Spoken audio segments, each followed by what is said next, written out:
Natalia, debe de cambiar. Hay muchas oportunidades. Por favor. Es que se me trabó el latín, perdón. Se te trabó el latín, a ver. Hay muchas español, Sí, en español. Hay muchas organizaciones que en su momento incidieron en la vida nacional en forma oportuna, positiva, creadas en su primera instancia con muy buenas intenciones, porque desde tiempo remoto se ha sabido y comprobado que en el sentido positivo de la existencia comunitaria de un país e inclusive del mundo, como en la actualidad, de que la unión hace la fuerza, siempre y cuando, insistimos, y así lo hemos vivido todos, sea para bien en defensa de los legítimos derechos de toda la comunidad.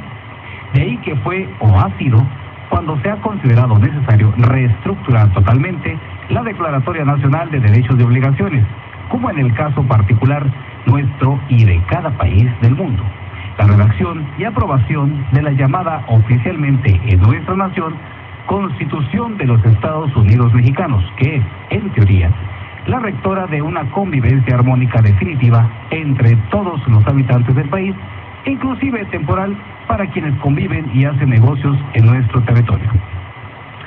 De igual forma, se fueron asociando los ciudadanos en esas organizaciones con fines de armonizar el movimiento diario en todos los aspectos de la sociedad en crecimiento, con la intención no de mandar sobre los demás, sino en esencia, armar una política de Estado y guiar la dinámica del país por una senda de progreso, con respeto a la ley para bien de todos nosotros, por lo que se empezaron a crear partidos políticos, todos con la misma visión de progreso, pero por diferentes caminos, inclusive en las relaciones frente a los otros países del mundo.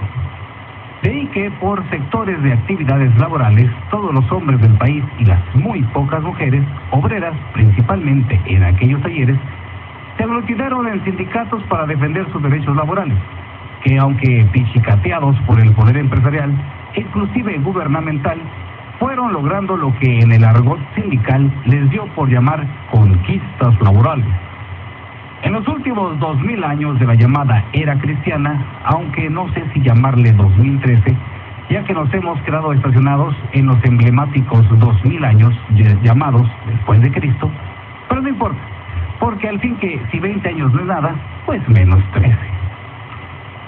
Aunque antes de ese parteaguas de la vida del hombre, el que se originó por la presencia terrena de Jesús de Nazaret, ya existía el politeísmo practicante, aunque no para algunos clásicos de la era dorada del conocimiento griego, ya que algunos que asistían a las tertulias culturales de Aspasia, una brillante personalidad griega, solo recordada en la actualidad por la fallecida escritora Taylor Caldwell, precisamente en su biografía novelada llamada Aspasia. Se hablaba ahí de la próxima llegada de un Dios único, omnipotente y real, por lo que a la muerte del Nazareno se empiezan a perfeccionar las congregaciones, las que les dio en llamar religiones. Todas estas y muchas más agrupaciones de diferentes tipos e importantes para el fortalecimiento grupal de personas en diferentes actividades, en el albor de este siglo XXI, vemos cómo se han estado derrumbando muchos y corrompiendo otros tantos. Han sobrado los rivales con caretas de honestos, con habilidades supremas pero torcidas moralmente, con fuerte capacidad de liderazgo, que lo han usado para armar cotos de poder inexpugnables, que están, si no es que ya lo lograron, destruyendo la civilidad, la moral, la vergüenza, la dignidad de quienes participan en esas ya muy deterioradas organizaciones. Pues ya ven ustedes que nuestra máxima arma para defendernos terrenalmente es la Constitución. Ya la encontramos tan fragmentada, tan desgarrada, ya casi irreconocible en su cara bondadosa de justicia, que pareciera mujer desaparecida en Juárez, ocasionalmente encontrada, pero en osamenta fragmentada, muy difícil de conjuntarla en su totalidad. Pareciera que me estoy arriesgando mucho, pero me atengo a las consecuencias de que alguien me demuestre lo contrario. Manuel Gómez Martínez. ¿Sabes cuántas reformas o enmiendas llevará la Constitución desde que fue promulgada? ¿Qué le llaman reformas? En Estados Unidos enmiendas. Bueno, reformas. ¿Sí? ¿Cuántas tendrá? Híjole, yo más no sé, un chorro total ya. Pero por todos lados, ¿verdad? Sí, ya. Por todos lados. Y claro, muchas son justificables porque van acorde a los tiempos, ¿verdad? Porque esta se redacta en 1917.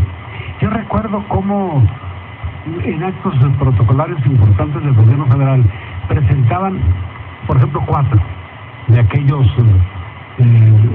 diputados en su momento que participaron en la elaboración de los 4 constituyentes. de los 4 constituyentes. Luego 3 y luego el último de ellos, y luego cuando falleció. A mí me dio tristeza. Muchas veces tuve necesidad de leer, no de entender tácitamente la Constitución, porque antes, cuando tuvimos maestros que eran apóstoles de la enseñanza, nos explicaban, porque conocían algo de ley, y nos hacían estudiar, yo diría leer la Constitución, ¿verdad? Así como nos hacían leer novelas de los clásicos, o de leer y esas cosas. Aquí en México, bueno, en mi experiencia, no sé si José Luis también, Arlín posiblemente, o egresados de la UASH, o estudiantes en materia de teoría del Estado, Derecho Constitucional e Introducción al Derecho, te hacían leer también la Constitución, no completa, pero sí varios artículos de la misma. Entonces más o menos tenía uno el manejo de algunas leyes. Y te lo explicaba, bueno, han sido otros tiempos. Pero yo me pregunto a estas alturas de la vida, por ejemplo, la Constitución del Estado, ¿cuáles han sido las finalidades más frecuentes para cambiar, modificar ciertos artículos? ¿Habrá sido para beneficio de la sociedad? Pues, por ejemplo, lo que me gustó mucho fue eso del endurecimiento de las penas para los que cometen determinados tipos de crímenes, que para los que se supone que han estudiado la conducta humana, dicen que un castigo no inhibe la ejecución de otros, ¿verdad? Pero yo creo que sí, porque recordemos a los viejos sabios del pueblo que decían que el niño no es del burro. Sí, exactamente. Y poco a poco, conforme van viendo que sí se aplica la ley, ¡ay caramba! El único miedo que debemos de insistir en que haya una justicia realmente justificada, porque los chivos expiatorios hemos visto a lo largo también de la historia de la impartición de justicia en México que no siempre ha sido castigado el verdadero culpable. Exactamente. Porque hay una premisa que dice, vale más 100 responsables afuera que un inocente dentro, ¿verdad? Recibimos un castigo que no merece. Así es. Fíjate que podríamos decir, bueno, pues a nosotros los juarenses, o los yucatecos, o los chapanecos, ¿qué nos importa que la Secretaría de Comunicaciones y Transportes haya autorizado 2 cadenas televisivas? Nos van a embrutecer más, nos van a lavar el coco más. No. Parece ser de que todo indica que ya viene la entrega o la concesión a las cadenas de televisión nacional. Parece ser que sale con la suya, si es para beneficio del pueblo, de Carlos Slim, ¿verdad? La otra pues será Olegario Vázquez Raña, que pues él es perfectamente militante, o como dijo el lindo Azcárraga Villarrueta, dijo, no, el papá, el abuelo fue Villarrueta. No estoy hablando del abuelo que está ahorita, estoy ya Villarrueta fue el abuelo, Milmo el papá y ahorita es el Junior. Sí. Dijo, yo soy un soldado más del PRI. Así es Olegario Vázquez y ahí lo van a entregar la cadena.